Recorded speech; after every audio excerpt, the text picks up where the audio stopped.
what was happening in the gaming industry, in that entertainment part of the gaming industry. So when it comes to Black women, they were doing two things. They were dancers, but they were also the headline entertainers. So let's talk about the two of them. One of the things, let's talk about Black dancing, because that started in 1955 at the Moulin Rouge. We had the first line of Black dancers in Las Vegas. Those dancers were composed of people like Anna Bailey, Dee Dee Jasmine, and lots of other, Norma Della Serna, and lots of other dancers that had danced all over the world.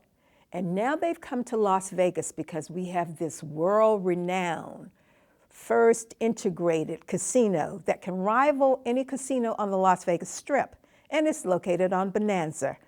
It's located right there in the West Side community. So we have the first line of Black dancers. We see that line of Black dancers on the cover of Life magazine. They write about them in Ebony magazine. So we see dancers that look like the Black community. And the Black community and the community as a whole love this. We find that they put on a third show, like at 1, 2 o'clock in the morning. And that show brings people from all over the city. Maybe one of the reasons that this Moulin Rouge had to close. That's what we think. That's what we like to say. Because those dancers were just so beautiful, energetic, well-trained, classically trained from all over the country. But as you know, the Moulin Rouge really lasted less than 6 months. But now in the early 1970s, we see Black dancers in another show. And even before that, there is a show that comes here that's at the Dunes, but it's only at the Dunes for about 2 weeks. We see Black dancers in that show. But in the early 1970s, we have a show that's put on by Darren Arden, and this is put on at the MGM, which is now at Bally's. So that show is put on, and in Hallelujah Hollywood, you have a separate line of Black dancers.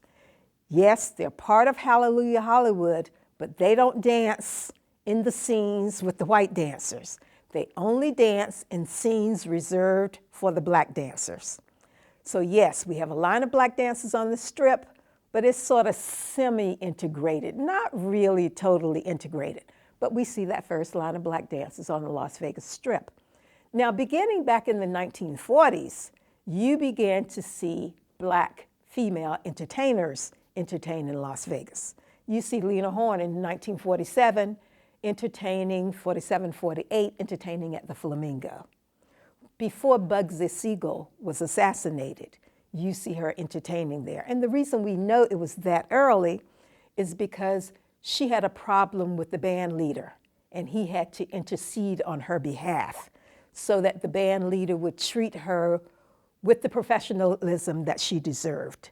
So we know this because we have those kind of anecdotal scenes over the years that have been talked about and written about.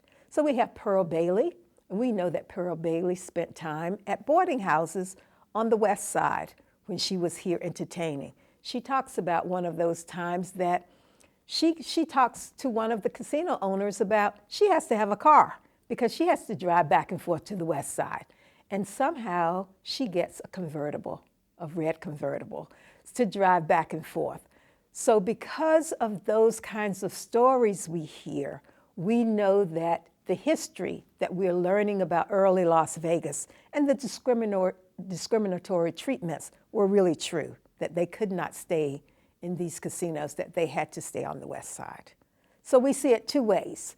We see the dancers who were the glamorous part of the Las Vegas Strip.